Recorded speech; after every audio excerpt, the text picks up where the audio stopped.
தமிழால் இணைந்த அனைத்து நல் உள்ளங்களுக்கும் அன்பான வணக்கம். இன்றைக்கான வீடியோவில் என்ன பார்க்க போகிறோம் அப்படின்னு பார்த்தீங்கன்னா, சூப்பரான ஒரு ஆடியோ எடிட்டிங் ஆப் பற்றி தான் பார்க்க போகிறோம். இப்போது கரண்ட்டில் ட்ரெண்டிங்கில் இருக்கக்கூடிய SFX ஆடியோவிலேருந்து நீங்கள் யூடியூப்பில் அப்லோட் பண்ணக்கூடிய வீடியோவுக்கான வாய்ஸ் ஓவர் வரையும் இந்த ஆப்பில் எடிட் பண்ணலாம். ஸோ அது என்ன ஆப், அந்த ஆப்பில் என்னென்ன ஃபியூச்சர்ஸ் இருக்குது, அதை எப்படிலாம் யூஸ் பண்ணுறது அப்படின்றது தான் இந்த வீடியோவில் டீட்டெயிலாக பார்க்க போகிறோம். நீங்கள் ஒரு யூடியூபர் அப்படின்னா கண்டிப்பாக இந்த வீடியோவை கடைசி வரையும் ஸ்கிப் பண்ணாமல் பாருங்கள்.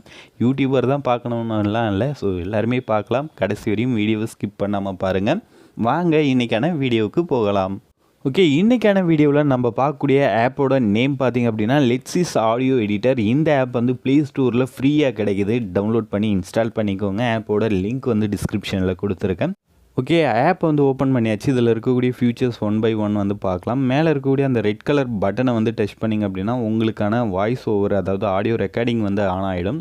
அதுக்கப்புறம் நீங்கள் என்ன ரெக்கார்ட் பண்ணணும்னு நினைக்கிறீங்களோ அந்த ஆடியோவை நீங்கள் வந்து ரெக்கார்ட் பண்ணிக்கலாம். ஸோ ரெக்கார்ட் பண்ணக்குள்ளே சைடில் பார்த்திங்க அப்படின்னா பொசிஷன் அப்படின்னு சொல்லி போட்டு எவ்வளோ டியூரேஷன், அதாவது நீங்கள் ரெக்கார்ட் பண்ணக்கூடிய அந்த டைமிங் வந்து ஓடிட்டுருக்கும். மேலே வந்து மீட்டரில் நீங்கள் எவ்வளோ லவுடாக பேசுகிறீங்க, எவ்வளோ கம்மியாக பேசுகிறீங்க அப்படின்றதையும் அந்த ஆம்பிளிட்யூடில் வந்து பார்த்துக்கலாம். சப்போஸ் நீங்கள் ஆடியோ வந்து ஸ்டாப் பண்ணணும், ரெக்கார்ட் பண்ணுறதை ஸ்டாப் பண்ணோம் அப்படின்னா இந்த பாஸ் பட்டனை கொடுத்தீங்க அப்படின்னா ஸ்டாப் ஆகிடும். ஸோ அகைன் நீங்கள் வந்து கண்டினியூ பண்ணணும் ரெக்கார்ட் பண்ணுறது அப்படின்னு நினச்சிங்கன்னா அகைன் ரெட் கலர் பட்டனை வந்து டச் பண்ணிங்க அப்படின்னா பாஸ் பண்ணது கண்டினியூ ஆக ஆரம்பிச்சிடும்.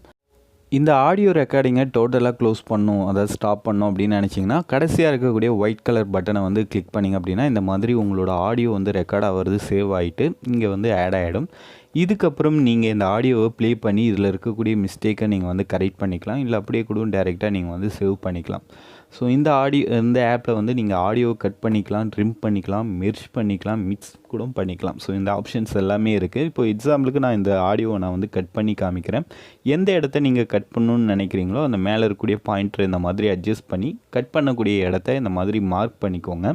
ஸோ இப்போ பார்த்திங்க அப்படின்னா நான் ஒரு 2 செகண்ட் அளவுக்கு வந்து மார்க் பண்ணியிருக்கேன். மேலே பொசிஷன் அப்படின்ற இடத்துல டோட்டல் ஆடியோட லென்த் வந்து 18 செகண்ட் இருக்குது. மார்க் பண்ணதுக்கப்புறம் சைடில் இருக்கக்கூடிய 3 டாட் மெனுவை கிளிக் பண்ணிவிட்டு கீழே பார்த்திங்க அப்படின்னா கட் அப்படின்னு சொல்லி ஒரு ஆப்ஷன் இருக்குது பாருங்கள். அதை டச் பண்ணிங்க அப்படின்னா கொஞ்சம் நேரம் லோட் ஆகிட்டு இந்த மாதிரி கட் ஆகிடும். இப்போ நான் வந்து டோட்டல் ஆடியோ செகண்ட் பார்த்திங்கன்னா 18 இருந்தது, இப்போது 16, அதாவது நான் மார்க் பண்ண இடம் மட்டும் ரிமூவ் ஆகி டெலீட் ஆகிடுச்சு. ஸோ இதே மாதிரி இந்த ஆப்பில் நீங்கள் பர்டிகுலர் இடத்த மட்டும் மியூட்டும் பண்ணலாம். அதாவது நீங்கள் ரெக்கார்ட் பண்ணக்கூடிய ஆடியோன்னு மட்டும் இல்லாமல் நீங்கள் கேலரியிலேருந்து ஏதோ ஒரு MP3 சாங் ஆட் பண்ணுறீங்க அப்படின்னாலும் அதுலேயுமே நீங்கள் பர்டிகுலர் இடத்த மியூட் பண்ணிக்கலாம்.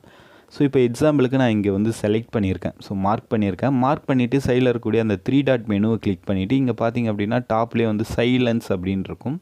ஸோ ஒன்ஸ் அகெயின் பார்த்திங்கன்னா 3வது ஆப்ஷன், ஸோ சைலன்ஸ் அப்படின்னு இருக்கு இல்லையா, ஸோ அதை வந்து கிளிக் பண்ணிங்க அப்படின்னா insert silence area, over right selection with silence அப்படின்னு 2 ஆப்ஷன் இருக்கும்.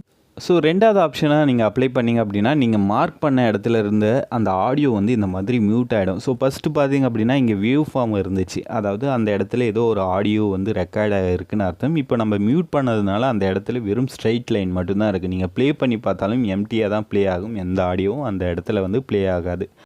ஸோ இந்த ஆப்ஷனை யூஸ் பண்ணி உங்களோட songs, audio files already record பண்ண எல்லாமே வந்து செம்மையாக எடிட் பண்ணலாம். ஸோ ட்ரை பண்ணி பாருங்கள். அடுத்து நீங்கள் எடிட் பண்ணக்கூடிய விஷயத்தில் ஏதாவது மிஸ்டேக் பண்ணிங்க அப்படின்னா அகைன் 3 டாட் மெனுவை கிளிக் பண்ணி அண்டு கொடுத்தீங்க அப்படின்னா கடைசியாக நீங்கள் பண்ண சேஞ்சு வந்து பழையபடி மாறிடும். ஸோ இந்த ஆப்ஷனை யூஸ் பண்ணி நீங்கள் ஏதாவது மிஸ்டேக் பண்ணிங்கன்னா அதை கரெக்ட் பண்ணிக்கலாம். இப்போ நான் ரெக்கார்ட் பண்ணி வச்சுருக்கக்கூடிய ஆடியோவில் இருக்கக்கூடிய நாய்ஸை எப்படி ரிமூவ் பண்ணுறது அப்படின்னு சொல்லி பார்க்கலாம். ஸோ சைடில் இருக்கக்கூடிய 3 டாட் மெனுவை கிளிக் பண்ணிவிட்டு அப்படியே கீழே ஸ்க்ரோல் பண்ணிட்டே வந்தேன் அப்படின்னா நாய்ஸ் ரெடக்ஷன் அப்படின்னு இங்கே இருக்குது பாருங்கள். ஸோ இந்த ஆப்ஷனை வந்து கிளிக் பண்ணிங்க அப்படின்னா உங்களோட ஆடியோ, அதாவது நீங்கள் வாய்ஸ் ஓவர் பண்ண ஆடியோவாக இருந்தாலும் சரி, இல்லை நீங்கள் ஃபைல்லேருந்து ஆட் பண்ணக்கூடிய MP3 இல்லை நார்மல் சாங் எதுவாக இருந்தாலுமே நீங்கள் நாய்ஸ் ரிடக்ஷன் வந்து கொடுக்கலாம். ஸோ ஜஸ்ட் நாய்ஸ் ரிடக்ஷன் அப்படின்ற ஆப்ஷனை ஓப்பன் பண்ணிவிட்டு கீழே இருக்கக்கூடிய அப்ளை அப்படின்னு கொடுத்தீங்கனாலே போதும். டிஃபால்ட்டாக இருக்கக்கூடிய செட்டிங்ஸ் எல்லாமே உங்களோட ஆடியோவில் இருக்கக்கூடிய நாய்ஸை வந்து ரிமூவ் பண்ணிடும். இன்கேஸ் ஒழுங்காக வரல அப்படின்ற பட்சத்தில் இங்கே இருக்கக்கூடிய வேல்யூஸை நீங்கள் அட்ஜஸ்ட் பண்ணி செட் பண்ணிக்கலாம். ஸோ ப்ரிவியூவும் இங்கே கீழே இருக்குது பாருங்கள், அந்த டிக்கை கொடுத்தீங்க அப்படின்னா நீங்கள் எடிட் பண்ணக்கூடிய ஆடியோ வந்து ப்ளே ஆகும். அன்டிக் பண்ணி விட்டுட்டு ப்ளே பண்ணிங்க அப்படின்னா ஒரிஜினல் ஆடியோ வந்து ப்ளே ஆகும். ஸோ ஓகேங்களா. ஸோ இப்போ எக்ஸாம்பிளுக்கு நான் இதை வந்து அப்ளை பண்ணுறேன். ஸோ இந்த இடத்துல இருக்கக்கூடிய அந்த வேவ் ஃபார்ம் பார்த்துக்கோங்க. க்ரீன் கலரில் சைடில் இருக்க பாருங்கள். ஸோ நான் அப்ளை பண்ண உடனே இந்த மாதிரி லோட் ஆகிட்டு நாய்ஸ் வந்து ஆட்டோமேட்டிக்காக ரிமூவ் பண்ணிடும். ஸோ ஃபஸ்ட்டு இருந்த அந்த வேவ் ஃபார்முக்கும் இப்போது நாய்ஸ் ரிடக்ஷன் அப்ளை பண்ணதுக்கப்புறம் இருக்கக்கூடிய வேவ் ஃபார்முக்கும் உங்களுக்கு கண்டிப்பாக டிஃப்ரென்ஸ் வந்து தெரியும். ஸோ இந்த ஆப்ஷன் யாருக்கு ரொம்ப யூஸ்ஃபுல்லாக இருக்கோ இல்லையோ யூடியூபர்ஸ்க்கு கண்டிப்பாக இருக்கும். கண்டிப்பாக நிறைய பேர் வாய்ஸ் ஓவர் பண்ணக்குள்ள தேவையில்லாத நாய்ஸோடு சேர்த்து ரெக்கார்ட் பண்ணுவீங்க. அப்படி இருக்கக்கூடிய யூடியூபர்ஸ் இந்த ஆப்ஷனை யூஸ் பண்ணி நாய்ஸை வந்து ரிமூவ் பண்ணிடலாம். ஸோ இதை நான் வந்து அகைன் அன்டூ பண்ணிடுறேன். ஸோ அதே மாதிரி இந்த ரெக்கார்ட் பண்ணுற ஆடியோவை மட்டும்தான் எடிட் பண்ண முடியுமா அப்படின்லாம் கிடையாது. நீங்கள் நார்மலாக MP3 சாங்ஸை கூட எடிட் பண்ணிக்கலாம். ஸோ மேலே இருக்கக்கூடிய ஓப்பன் அப்படின்ற ஆப்ஷனை கொடுத்தீங்க அப்படின்னா உங்களோட கேலரிக்கு போயிட்டு நீங்கள் சாங்கை வந்து செலக்ட் பண்ணிக்கலாம் ஆடியோ ஃபைலை. ஸோ இப்போ நான் கொடுத்ததுனால ஆல்ரெடி இங்கே ஒரு ஃபைல் இருக்கிறதுனால எனக்கு சேவ் பண்ணவா வேணாமான்னு கேட்குது. நான் டிஸ்கட் அண்ட் ஓப்பன் நியூ ஃபைல் அப்படின்னு சொல்லி கொடுத்துட்றேன். கொடுத்த உடனே என்னோடய கேலரியில் இருக்கக்கூடிய ஆடியோ வந்து காமிக்குது. இந்த ஆப்பில் நீங்கள் ஃபோல்டர் வைஸ் கூட போயிட்டு உங்களோட ஆடியோ ஃபைலை செலக்ட் பண்ணிக்கலாம். ஸோ செலக்ட் பண்ணதுக்கப்புறம் கீழே இருக்கக்கூடிய ஓப்பன் அப்படின்றத வந்து கொடுத்தீங்க அப்படின்னா ஆட்டோமேட்டிக்காக அந்த ஃபைல் வந்து ஆட் ஆகிடும். ஸோ நீங்கள் வந்து எந்த ஆடியோ ஆட் பண்ணணுன்னு நினைக்கிறீங்களோ உங்களோட கேலரியிலேருந்து இந்த மாதிரி ஆட் பண்ணிக்கலாம். இந்த ஆப்பில் நீங்கள் சாங்கை கட் பண்ணலாம், மெர்ஜ் பண்ணலாம், மிக்ஸ் பண்ணலாம். ஸோ ஓகேங்களா, அது எல்லாமே பண்ணலாம். அது எப்படி பண்ணுறது அப்படின்னு சொல்லி பார்க்கலாம். இப்போது நான் வந்து ஒரு சாங் வந்து ஆட் பண்ணியிருக்கேன். ஆட் பண்ணதுக்கப்புறம் மேலே இருக்கக்கூடிய அந்த 3 டாட் மெனு வந்து கிளிக் பண்ண வேண்டியதான். ஸோ கிளிக் பண்ணோம் அப்படின்னா இப்போ எக்ஸாம்பிளுக்கு நீங்கள் வந்து ஒரு சாங் வந்து மிக்ஸ் பண்ண போகிறீங்க அப்படின்னா இம்போர்ட் அண்ட் மிக்ஸ் அப்படின்ட்டு இருக்க பாருங்கள், அதை வந்து கிளிக் பண்ணுங்கள். இதில் ஃபஸ்ட் ஒன் பார்த்தீங்கன்னா இம்போர்ட் ஃப்ரம் ஃபைல் அப்படின்ட்டு இருக்க பாருங்கள். இதை வந்து கிளிக் பண்ணிங்கன்னா உங்களோட கேலரி போயிட்டு இன்னொரு சாங் வந்து ஆட் பண்ணிக்கலாம். அப்படி ஆட் பண்ணக்கூடிய சாங்கையும் இந்த சாங்கையும் சேர்த்து சேவ் பண்ணிங்கன்னா அது மெர்ஜ் ஆகிட்டு சேவ் ஆகும். ஒருவேளை மிக்ஸ் பண்ண போகிறீங்க அப்படின்னா கீழே ரெண்டாவதாக இருக்குது பாருங்கள், mix the current file with another file அப்படின்றத வந்து கிளிக் பண்ணிங்க அப்படின்னா உங்களுக்கு ஆட்டோமேட்டிக்காக பேரலாக சாங் வந்து ஆட் ஆகும். மேலே ஒரு சாங் கீழே ஒரு சாங், எப்படி சொல்கிறது அப்படின்னா ஒரே டைமில் 2 சாங் வந்து ப்ளே ஆகிற மாதிரி இருக்கும். ஸோ அந்த ஆப்ஷனும் இருக்கும், நீங்கள் செக் பண்ணி பாருங்கள். ஓகே, அடுத்தது சைடில் இருக்கக்கூடிய 3 டாட் மெனுவை கிளிக் பண்ணிவிட்டு எஃபெக்ட்ஸ் போனீங்க அப்படின்னா சேஞ்ச் பிச் அப்படின்னு இருக்கும். உங்களோட சாங்கில் இருக்கக்கூடிய பிச்சை வந்து நீங்கள் வந்து கம்மி பண்ணிக்கலாம், ஆஃப் டோன் கம்மி பண்ணிக்கலாம், அதிகமும் படுத்திக்கலாம். இதுலேயுமே உங்களுக்கு வந்து ப்ரீவியூ வந்து கொடுத்துருப்பாங்க. ஜஸ்ட் நீங்கள் வந்து உங்களுக்கு தேவையான அந்த பிச்சை வந்து ப்ளே பண்ணி பார்த்து அட்ஜஸ்ட் பண்ணிக்கலாம். அட்ஜஸ்ட் பண்ணிவிட்டு அப்ளைன்னு கொடுத்தீங்கன்னா அது ஆட்டோமேட்டிக்காக அப்ளை ஆகிடும். ஸோ இல்லை அப்படின்னா நீங்கள் வந்து கேன்சல் கொடுத்தீங்கன்னா பேக் வந்துடலாம். ஓகேங்களா. ஸோ ஓகே, இப்போ பிச் வந்து எப்படி சேஞ்ச் பண்ணுறது அப்படின்னு சொல்லி பார்த்தாச்சு. அதே மாதிரி தான் ஒவ்வொரு எஃபெக்ட்டுமே வந்து அவங்க தனித்தனியாகவே வந்து கொடுத்துருப்பாங்க. டெம்போ வந்து கொடுத்துருப்பாங்க. எல்லாமே எஃபெக்ட்ஸில் போனீங்க அப்படின்னா நீங்கள் ரிவர்ஸ் பண்ணிக்கலாம், பிச்சை வந்து சேஞ்ச் பண்ணலாம். அதே மாதிரி பார்த்தீங்கன்னா டெம்போ, அந்த ஆடியோவோட ஸ்பீடை வந்து சேஞ்ச் பண்ணலாம்.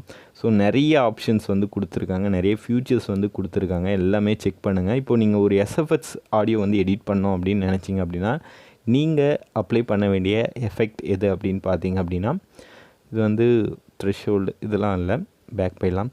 ஸோ ஆம்ப்ளிஃபையர் அப்படின்னு சொல்லிட்டு ஒரு ஆப்ஷன் இருக்கும். எஃபெக்டில் போனீங்கன்னா SFX ஆடியோ எடிட் பண்ணணும்னு நினச்சிங்கன்னா எஃபெக்ட்ஸில் போய்ட்டு கீழே வந்தீங்கன்னா ஈக்குவலைசர் அண்ட் ஆம்ப்ளிஃபையர் அப்படின்னு இருக்க பாருங்கள். ஸோ இதில் நீங்கள் வந்து எந்த வேல்யூவும் சேஞ்ச் பண்ண தேவையில்ல. ஜஸ்ட் நீங்கள் இதை ஓப்பன் பண்ணிவிட்டு அப்ளைன்னு கொடுத்தீங்க அப்படின்னாலே உங்களோட சாங் ஃபஸ்ட்டு இருந்ததுக்கும் இப்போது நீங்கள் இதை அப்ளை பண்ணதுக்கப்புறம் இருக்கக்கூடிய எஃபெக்ட்டும் வேறு மாதிரி இருக்கும். ஸோ ப்ளே பண்ணிங்க அப்படின்னா பேஸ்லாம் தாறுமாறாக இருக்கும். நீங்கள் அப்ளை பண்ணி செக் பண்ணி பாருங்கள். அப்படி இல்லைனாலும் நீங்கள் இங்கே இருக்கக்கூடிய அந்த பாயிண்டர்ஸை வந்து அட்ஜஸ்ட் பண்ணி ப்ளே பண்ணி உங்களுக்கு பிடிச்ச மாதிரி சாங் வந்து கஸ்டமைஸ் பண்ணிக்கலாம். ஓகேங்களா. அப்ளை பண்ணிங்க அப்படின்னா ஆட்டோமேட்டிக்காக அது வந்து அப்ளை ஆகிடும். ஸோ அதே மாதிரி SFX பண்ணுறவங்களா இருந்தால் ரீவர்ப் அப்படின்றது பாருங்கள். இந்த ஆப்ஷன் வேறு எந்த ஆப்ஷன்லேயுமே நீங்கள் கை வைக்க தேவையில்ல. ஜஸ்ட்டு சாங் ஆட் பண்ண போகிறீங்க, ரீவர்ப் போகிறீங்க, அப்ளைன்னு கொடுத்துட்டு ப்ளே பண்ணி பாருங்கள். கண்டிப்பாக செம்மையாக இருக்கும். நான் இதோட சாம்பிள் வந்து கடைசியாக வந்து உங்களுக்கு வந்து காமிக்கிறேன். ஓகே, இப்போ பார்த்தீங்கன்னா இதுலேயுமே நீங்கள் எந்த சேஞ்சஸுமே பண்ண தேவையில்ல. ஜஸ்ட் ரீவர்ப் ஆப்ஷன் போயிட்டு அப்ளைன்னு கொடுத்தீங்க அப்படின்னாலே அது சாங்கில் வந்து ஆட் ஆகிட்டு வேறு மாதிரி உங்களுக்கு ஒரு ஃபீல் வந்து கொடுக்கும். ஒரிஜினலுக்கும் நீங்கள் எடிட் பண்ணதுக்கும் நிறைய டிஃப்ரென்ஸ் வந்து தெரியும். ஸோ இதை வந்து செக் பண்ணி பாருங்கள். ஒருவேளை உங்களோட இந்த ரீவர்ப் ஆடியோ வந்து கொஞ்சம் இறையிற மாதிரி இருந்துச்சு அப்படின்னா அங்கே மேலே இருக்கக்கூடிய அந்த ரூம் சைஸை வந்து லைட்டாக வந்து அட்ஜஸ்ட் பண்ணிக்கோங்க. அவ்வளோதான். அப்ளை பண்ணிட்டீங்க அப்படின்னா இப்போது பேக்கில் இருக்கக்கூடிய அந்த வேவ் ஃபார்ம் பார்த்துக்கோங்க. இப்போது இது வந்து அப்ளை ஆகிட்டுருக்கு. அப்ளை ஆகி முடிஞ்சதுக்கப்புறம் அந்த வேவ் ஃபார்ம் எந்த அளவுக்கு சேஞ்ச் ஆகுது அப்படின்றதையும் நீங்கள் வந்து பார்த்துக்கோங்க. ஸோ இப்போ பார்த்தீங்கன்னா அப்ளை ஆனதுக்கப்புறம் அந்த வேவ் ஃபார்ம் எந்த அளவுக்கு டோட்டலாக சேஞ்ச் ஆகுது அப்படின்றத நீங்கள் கண்ணாலையும் பார்க்கலாம், ப்ளே பண்ணி காதாலையும் கேட்கலாம். ஓகேங்களா? ஸோ செக் பண்ணி பாருங்கள். இப்போ இந்த மாதிரி நீங்கள் எடிட் பண்ணதை எப்படி சேவ் பண்ணுறது அப்படின்னா, மேலே இருக்கக்கூடிய சேவ் ஆப்ஷன் கொடுத்தீங்கன்னா எந்த ஃபோல்டரில் நீங்கள் சேவ் பண்ணணும்னு நினைக்கிறீங்களோ அந்த ஃபோல்டரை செலக்ட் பண்ணிவிட்டு கீழே இருக்கக்கூடிய சேவ் ஆப்ஷன் கொடுத்தீங்கன்னா சேவ் ஆகிடும். அதே மாதிரி உங்களோட டைட்டில் வந்து சேஞ்ச் பண்ணணுன்னாலும் நீங்கள் வந்து சேஞ்ச் பண்ணி எடிட் பண்ணிக்கலாம். கீழே MP4A அப்படின்ட்டு பாருங்கள். நிறைய பேர் MP4 ஆடியோன்னு சொல்லுவாங்க. அது இந்த ஃபார்மேட் தான். ஸோ அது இந்த ஆப்லேயே உங்களுக்கு வந்து கொடுத்துருக்காங்க டிஃபால்ட்டாகவே. ஸோ ரீவர்ப்லாம் கொடுத்துட்டு நீங்கள் சேவ் பண்ணிங்கன்னா இந்த ஃபார்மேட்டில் செம்மையாக இருக்கும் ஆடியோ. கீழே இருக்கக்கூடிய அந்த ஏரோ மார்க்கை லாங் ப்ரெஸ் பண்ணிங்க அப்படின்னா இதுலேயே நிறைய ஃபார்மேட் வந்து கொடுத்துருக்காங்க ஆடியோவில். எந்த ஃபார்மேட் வேணுமோ அந்த ஃபார்மேட் சூஸ் பண்ணிட்டு சேவ் கொடுத்தீங்கன்னா சேவ் ஆகிடும். ஸோ அவ்வளோதான், வீடியோ வந்து முடிஞ்சிருச்சு. இன்றைக்கி பார்த்த இந்த ஆப் வந்து உங்களுக்கு ரொம்பவே யூஸ்ஃபுல்லாக இருக்கும் அப்படின்னு நான் நம்புகிறேன். ஸோ கண்டிப்பாக இந்த ஆப்பை இன்ஸ்டால் பண்ணிவிட்டு ஆடியோ எடிட் பண்ணி ட்ரை பண்ணி பாருங்கள். இந்த வீடியோ உங்களுக்கு பிடிச்சிருக்கும் அப்படின்னு நான் நம்புகிறேன். ஸோ புரிஞ்சிருந்தாலும் பிடிச்சிருந்தாலும் லைக் பண்ணுங்கள், கமெண்ட் பண்ணுங்கள், மறக்காமல் நம்ம சேனலுக்கு சப்ஸ்கிரைப் பண்ணிவிட்டு இந்த வீடியோவை உங்கள் ஃப்ரெண்ட்ஸ்க்கும் ஷேர் பண்ணுங்கள்.